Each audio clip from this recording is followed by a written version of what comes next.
Le soleil de ce samedi après-midi baignait le quartier résidentiel des Yvelines d'une lumière dorée et trompeuse.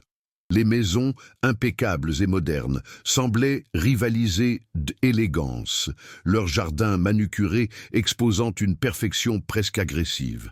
C'est devant l'une d'elles, celle de Sophie, son ex-femme, que Julien gara sa voiture.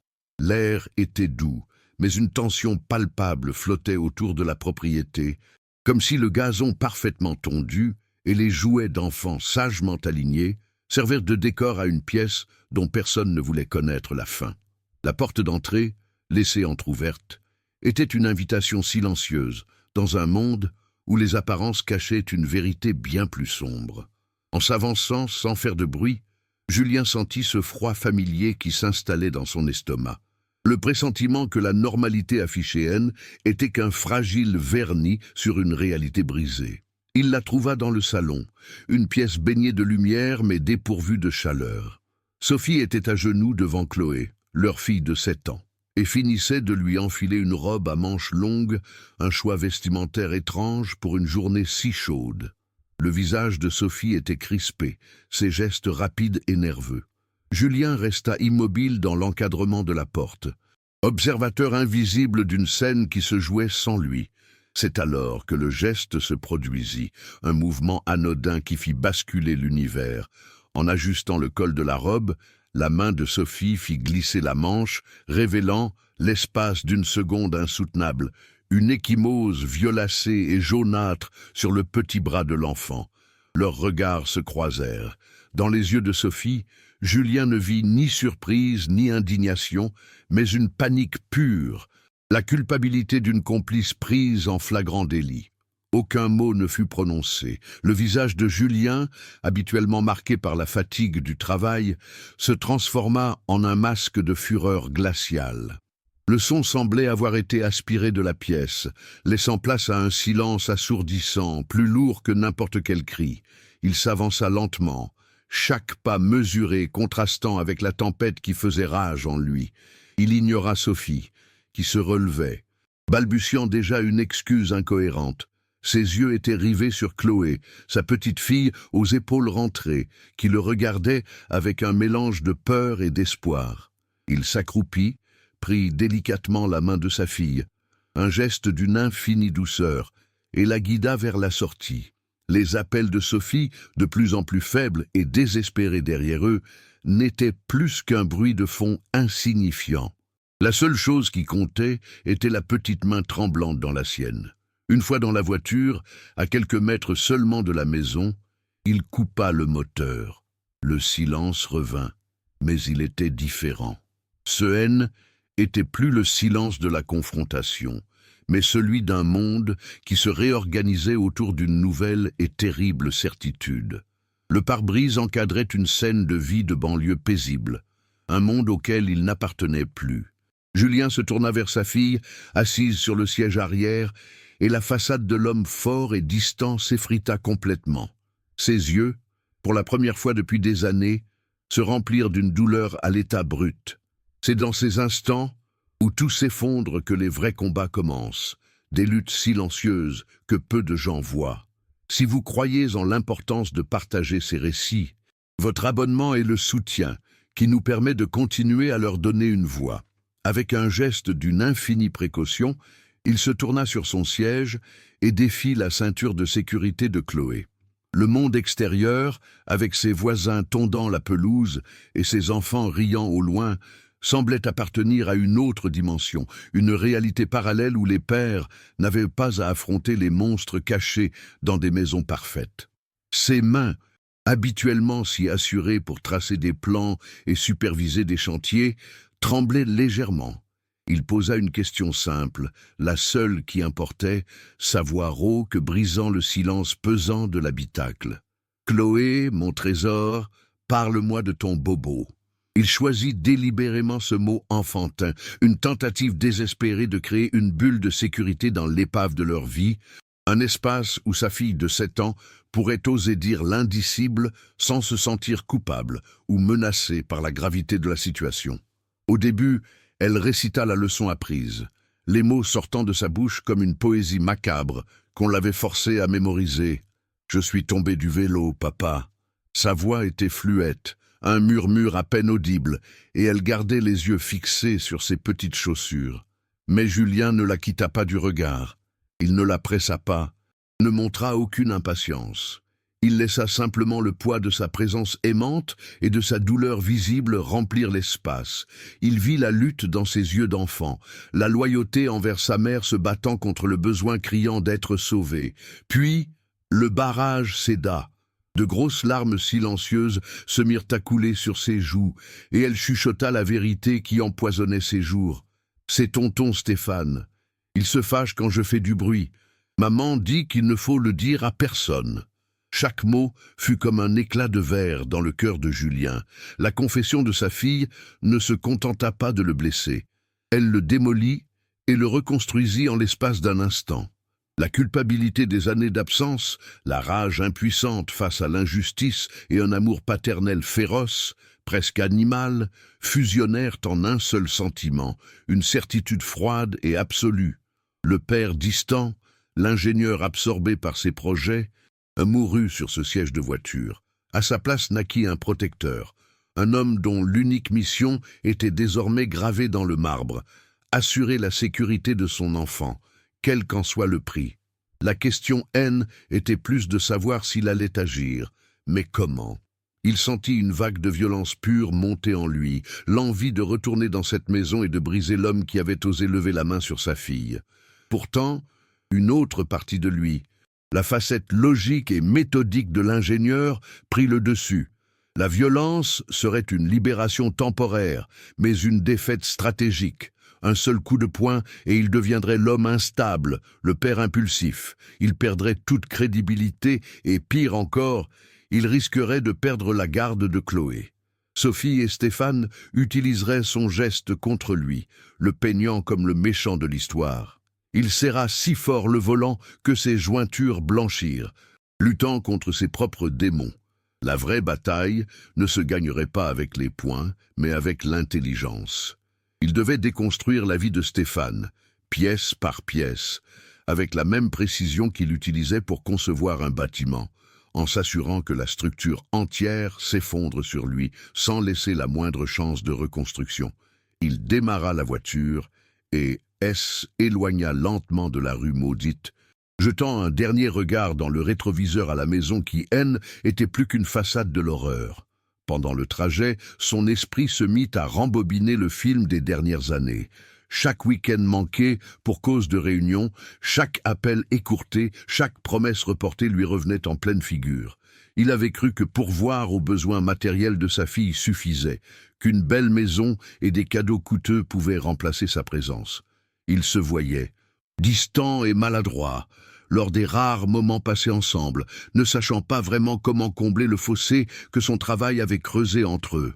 Il avait été un architecte de la vie des autres, construisant des ponts et des tours, mais il avait laissé les fondations de sa propre famille érodées jusqu'à la rupture. Avec cette nouvelle lucidité douloureuse, d'autres détails, autrefois insignifiants, prirent un sens terrible. Il se souvint de la façon dont Chloé se crispait parfois lorsque Stéphane entrait dans une pièce, de son refus soudain de porter des manches courtes, même en été, des dessins d'enfants où la figure du beau-père était toujours sombre et sans visage. Comment avait-il pu être si aveugle? La réponse était aussi simple que honteuse. Il n'avait pas regardé. Il s'était contenté des rapports polis de Sophie au téléphone, qui lui assuraient toujours que tout allait bien. Il avait accepté cette version confortable de la réalité parce qu'elle lui permettait de continuer sa vie sans se poser de questions dérangeantes. La culpabilité était un poison lent, mais la vérité qu'il venait d'apprendre était un électrochoc qui le forçait à voir le monde tel qu'il était vraiment. Son téléphone vibra sur le tableau de bord. Était Sophie. Il laissa sonner, mais elle insista. Finalement, il activa le haut-parleur, sa voix neutre et dénuée de toute émotion. Quoi? De l'autre côté, la voix de Sophie était un mélange de panique et de fausse assurance. « Julien, ramène-la, tu exagères complètement. Était juste une petite punition. Elle a été insolente. Tu vas tout compliquer pour rien. » Il n'y avait aucune once de préoccupation pour Chloé dans ses paroles, seulement la peur des conséquences pour elle-même. « Ne m'appelle plus jamais, Sophie !» répondit-il d'un ton si glacial qu'il aurait pu geler l'air. Il raccrocha avant qu'elle ne puisse ajouter un mot, coupant le dernier lien toxique avec son passé. Il n'y avait plus de place pour le doute ou la négociation. Une guerre silencieuse venait de être déclarée. Il emmena Chloé dans son appartement, un lieu fonctionnel et impersonnel qui contrastait violemment avec la maison décorée avec soin de son ex-femme. C était un appartement d'homme seul, où rien ne semblait vraiment vécu, mais ce soir-là, il devint un sanctuaire. Il installa sa fille sur le canapé avec une pile de coussins et une couverture douce, puis se dirigea vers la cuisine. Il ne savait pas cuisiner grand-chose, mais il se souvenait qu'elle aimait le chocolat chaud. Tandis que le lait chauffait, il l'observait. Elle semblait si petite, perdue dans ce grand salon. Pour la première fois, il ne la voyait pas seulement comme sa fille, mais comme une personne à part entière, une petite âme qui avait enduré plus de souffrances qu'aucun enfant ne le devrait. Il lui apporta la tasse, et elle la prit avec ses 2 mains, le regardant enfin avec une lueur de confiance. C'est dans ces moments de rupture totale que l'on découvre sa véritable mission, celle qui donne un sens à tout le reste. Si ces histoires de courage silencieux vous touchent, votre soutien en vous abonnant nous aide à continuer de les porter à la lumière. Julien s'assit par terre en face d'elle, non pas comme une figure d'autorité, mais comme un égal. Il ne posa plus de questions, il se contenta de écouter. Chloé, encouragée par ce silence bienveillant, commença à parler. Elle lui raconta les colères de Stéphane pour une miette sur le sol, les punitions dans le noir, le poids du secret que sa mère lui avait imposé. Elle ne pleurait plus. Elle racontait les faits avec une sorte de détachement fatigué, comme si le simple fait de les verbaliser la libérait d'une partie de leur poids. Julien écoutait, chaque parole renforçant sa détermination. Une fois Chloé endormie, épuisée par le flot des émotions, Julien passa à l'action. Son premier appel fut pour un ami avocat, qu'il réveilla en pleine nuit. La conversation fut un premier contact brutal avec la réalité du système. L'avocat fut clair, sans preuve tangible. Ce serait la parole d'une enfant contre celle d'un adulte respecté. Une simple échymose pouvait être expliquée par une chute. Il risquait de lancer une procédure qui, éterniserait, pendant laquelle un juge pourrait décider de laisser Chloé chez sa mère en attendant les conclusions de l'enquête. L'idée que sa fille puisse être renvoyée dans cette maison, ne serait-ce qu'une seule heure, lui était physiquement insupportable. La bureaucratie, la lenteur de la justice, étaient des ennemis aussi redoutables que Stéphane lui-même. Il comprit qu'il devait leur fournir un dossier en béton, irréfutable. Il repensa à Stéphane. L'homme était charismatique, apprécié de ses collègues, le gendre idéal aux yeux de ses anciens beaux-parents. Il savait se présenter sous son meilleur jour, maniant l'humour et la flatterie avec une aisance déconcertante. C'était là que résidait son pouvoir, sa façade de normalité. Julien savait que personne ne croirait facilement qu'un homme comme lui puisse être capable d'une telle cruauté. Il était le loup déguisé en agneau, et le troupeau entier était de son côté. Attaquer de front serait un suicide. Il devait trouver la faille dans son armure, l'endroit où son image publique était la plus importante et la plus vulnérable. Il devait faire en sorte que ce soit Stéphane lui-même qui révèle sa vraie nature au monde, sans qu'il ne s'en rende compte. La nuit étira, longue et sans sommeil. Julien passa des heures à regarder sa fille dormir dans son lit, le visage enfin apaisé. Il voyait la courbe de ses cils sur ses joues, la façon dont sa petite main était recroquevillée près de son visage. Une vague d'amour si intense le submergea qu'elle en était presque douloureuse.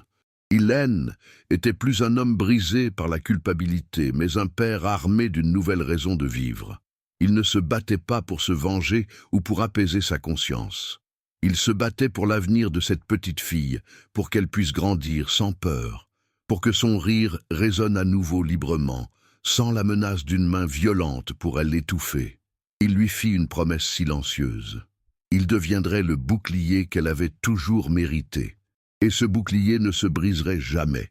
Le plan prit forme dans son esprit avec la clarté froide d'un schéma d'ingénieur.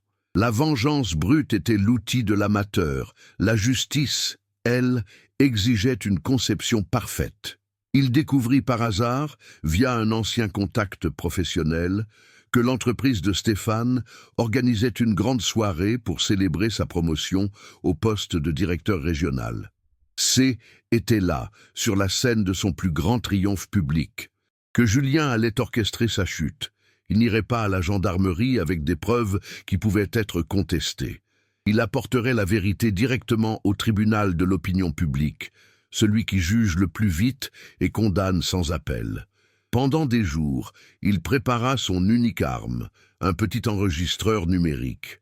Il s'assit avec Chloé, non pour l'interroger, mais pour elle écouter, lui promettant avec une solennité qui calma enfin ses peurs que plus jamais personne ne lui ferait de mal. Et elle parla, sa petite voix fragile, tissant le récit de sa souffrance. La salle de réception était un océan de costumes sombres et de robes de soirée scintillantes, un microcosme de succès et d'ambition où les sourires étaient des monnaies d'échange. Stéphane, au centre de l'attention, rayonnait, serrant des mains, acceptant les félicitations avec une humilité feinte qui rendit Julien malade. Sophie se tenait à ses côtés, un sourire crispé sur les lèvres, son regard fuyant balayant nerveusement la foule. Julien entra, vêtu d'un simple costume qui le faisait paraître à la fois anonyme et terriblement présent. Personne ne le remarqua au début. Il resta près du fond, une ombre silencieuse observant la scène, son cœur battant un rythme lent et régulier. Il n'était pas là pour la confrontation, mais pour l'exécution. Il attendit le moment précis où le PDG appela Stéphane sur scène sous un tonnerre d'applaudissements pour recevoir son prix, l'apogée de sa carrière. Alors que les applaudissements éteignaient et que Stéphane commençait son discours de remerciement, Julien s'avança. Il ne courut pas. Il marcha d'un pas délibéré, montant les quelques marches menant à la scène avec une assurance qui déconcerta la sécurité. Il prit le second micro sur le pupitre. « Excusez-moi », dit-il d'une voix calme qui porta dans toute la salle. « Je voudrais juste ajouter un témoignage personnel au sujet de l'homme que vous honorez ce soir. » Un silence intrigué s'installa. Stéphane le foudroya du regard, mais avant qu'il ne puisse réagir, Julien sortit le petit enregistreur de sa poche et le plaça contre le micro. Il n'y eut pas d'image, pas de vidéo, juste le son. La voix tremblante de Chloé, pure et innocente, emplit l'espace, décrivant les colères, les coups, le secret. Chaque mot d'enfant était une détonation dans le silence assourdissant de la salle. Le temps sembla se suspendre. La voix de la petite fille détaillant sa peur de tonton Stéphane et la complicité de sa mère se répercuta contre les murs lambrissés, dépouillant chaque invité de son confort et de ses faux semblants. Quand l'enregistrement prit fin, le silence qui suivit fut plus violent que n'importe quel cri. Il était total, absolu, chargé d'une horreur palpable. Sur scène, Stéphane était une statue de cire, son visage vidé de toute couleur, sa bouche entr'ouverte dans un rictus de panique pure. Dans la salle, Sophie S. était effondrée sur sa chaise, ses sanglots incontrôlables brisant le sortilège. Les regards, autrefois admiratifs, étaient devenus des poignards de mépris et de dégoût. Julien n'ajouta rien. Il posa doucement le micro, se retourna et regarda Stéphane droit dans les yeux, lui laissant le soin de s'expliquer devant le monde qu'il avait tant cherché à impressionner. Il descendit de la scène aussi calmement qu'il y était monté, traversant la foule qui s'écartait sur son passage, comme la mer devant Moïse. Personne n'osa le toucher, personne n'osa parler. La structure sociale de la soirée S était effondrée, remplacée par la vérité brute qu'il venait d'exposer. Son plan avait fonctionné avec une précision chirurgicale. Il n'avait pas levé la main, il n'avait pas crié. Il avait simplement utilisé l'arme la plus puissante qui soit, la vérité d'une enfant. En sortant dans l'air frais de la nuit, il sentit pour la première fois depuis des semaines le poids écrasant sur ses épaules s'alléger. La justice, était pas une vengeance, c'était la restauration de l'ordre des choses. C'est en partageant ces vérités, aussi difficiles soient-elles, que l'on donne une chance à la guérison de commencer, et votre abonnement est ce qui nous permet de continuer à être les témoins de ces combats. Les conséquences de cette soirée furent aussi rapides que dévastatrices. L'enregistrement audio, couplé au témoignage des invités choqués, constitua une preuve irréfutable que le système judiciaire ne pouvait ignorer. Stéphane fut immédiatement mis en examen. Sa carrière et sa réputation anéanties en une seule nuit. Sophie, confrontée à sa propre complicité silencieuse, lors d'une audience où elle n'osa même pas croiser le regard de sa fille, perdit tout droit de visite. Julien obtint la garde d'urgence, puis la garde exclusive de Chloé, sans la moindre contestation. Il n'y eut pas de longue bataille juridique, pas de drame prolongé. La justice, pour une fois, fut aussi précise et implacable que le plan qu'il avait provoqué. Il avait déconstruit la vie de son ennemi non pas par la haine, mais en utilisant la vérité comme le plus puissant des leviers, prouvant que la plus grande force réside parfois dans la retenue la plus absolue. Ils emménagèrent dans un appartement plus petit, au cœur de la ville, un lieu dont les murs, haine, étaient pas encore imprégnés de souvenirs. Loin de la perfection aseptisée de l'ancienne maison, leur nouveau foyer se remplit rapidement d'un chaos joyeux. Julien, l'ingénieur qui avait supervisé la construction de ponts complexes, se découvrit maladroit devant la tâche de faire des tresses ou de réussir des crêpes sans les brûler. Il apprit les noms de tous les personnages des dessins animés préférés de Chloé. Il apprit à écouter ses silences autant que ses paroles, et il apprit surtout à être présent. Le rire de sa fille, d'abord timide puis de plus en plus franc, devint la bande-son de leur nouvelle vie. Il avait passé des années à construire des structures pour les autres. Il consacrait désormais chaque instant à rebâtir la fondation la plus importante de toutes, la confiance de son enfant. Les années passèrent, transformant la petite fille craintive en une préadolescente de 12 ans, pleine de vie et d'assurance.